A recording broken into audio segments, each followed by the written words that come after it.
ভাতের মধ্যে যে কাঁঠাল দিয়ে এত সুন্দর নাস্তা হয় বানানোর আগে বুঝতেই পারি নাই। আর এই নাস্তাটা অনেকেরই কিন্তু অজানা, তাই বলতেছি কাঁঠালের সিজন পুড়িয়ে যাওয়ার আগে আগে একবার হলেও এই নাস্তাটা বাসায় ট্রাই করবেন। আশা করি আপনাদের ভালো লাগবে। আর একবার ট্রাই করলে এই নাস্তাটা এমন একটা নাস্তা বারবার ট্রাই করতে থাকবেন। তার জন্য আমি সবার প্রথমে 1 কাপ ভাত নিয়ে নিয়েছি আর তার মধ্যে দিয়ে দিলাম 5-6টা কাঁঠালের কোষ।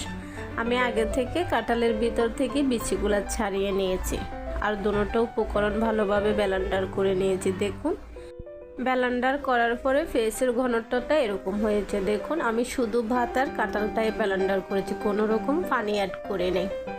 আর এখন এর মধ্যে দিয়ে দিচ্ছি আধা কাপ গুঁড়ো দুধ।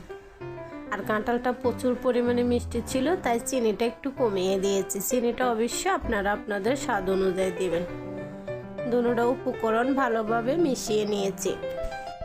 এখন এর মধ্যে অ্যাড করে দিচ্ছি 1.5 কাপের মতো সুজি। আমি এখানে একেবারে কাঁচা সুজিটাই নিয়েছি, প্যাকেট থেকে খুলে ভাজা সুজি ইউজ করি না, কাঁচাটাই নিয়েছি। আপনারা কিন্তু এখানে চাইলে চালের গুঁড়ো কিংবা আটা ময়দা যে কোনো কিছুই ব্যবহার করতে পারবেন।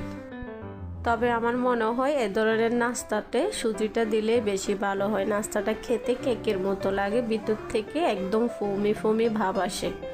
আর দিয়ে দিলাম স্বাদ মতো লবণ। লবণটা একেবারেই অপশনাল, আপনারা চাইলে স্কিপও করতে পারেন যদি মিষ্টি জাতীয় জিনিসে লবণ খেতে না চান। তবে আমার মনে হয় যে কোনো কিছুতে একটু লবণ দিলে ভালো হয়, কারণ কথাই আছে লবণ ছাড়া নাকি ঘিও মাটি। আগে থেকে চুলায় একটা ফ্যানে করে পরিমাণ মতো তেল বসিয়ে দিয়েছি। তেলগুলো মোটামুটি গরম হয়ে গেছে। এখন আমি এর মধ্যে নাস্তার জন্য আমি যে শেপে বানাবো ওই শেপ মতো ব্যাটার দিয়ে দিচ্ছি। আপনারা আপনাদের পছন্দ অনুযায়ী বড় ছোট যে কোনোভাবেই দিতে পারেন। আমি এখানে হাত দিয়ে দিচ্ছি, আপনারা চাইলে চামচ দিয়েও দিতে পারেন। আর দেওয়ার সাথে সাথে কিন্তু এগুলো ফুলকো ফুলকো হয়ে উঠে। দেখুন একটা ফিট উল্টিয়ে দিচ্ছি আমি, আর এভাবে নেড়ে ছেড়ে লাল লাল করে ভেজে নিব। আপনারা যারা আমার ভিডিওটা দেখতেছেন কাছে কিংবা দূরে, দেশ কিংবা বিদেশ, যে যেখান থেকে আমার ভিডিওটা দেখতেছেন সবাইকে মন থেকে জানাচ্ছি অসংখ্য ধন্যবাদ।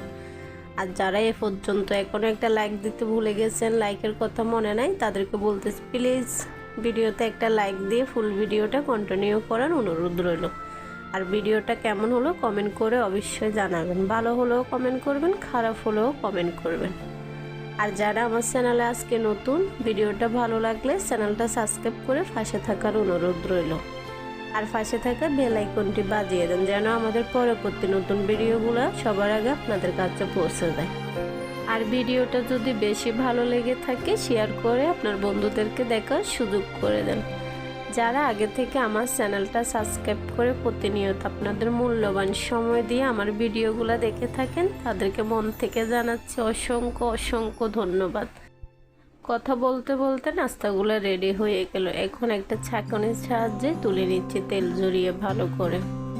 আর এটা বানাতেও অতটা বেশি সময় লাগে না, জাস্ট চা বসিয়ে বানালেই হয়ে যায়। চা হওয়ার আগে এই নাস্তাটা রেডি হয়ে যাবে। আর আপনাদেরকে বলে বোঝাতে পারবো না এই নাস্তার থেকে যে কত সুন্দর একটা ফ্লেভার আসতেছে, সেই সাথে স্বাদের কথা নাইবা বললাম। বাসায় একবার হলো ট্রাই করবেন। আজকের জন্য এইটুকু। সবাই ভালো থাকবেন, সুস্থ থাকবেন, সবাই সবার জন্য দোয়া করবেন। আল্লাহ হাফেজ, আসসালামু আলাইকুম।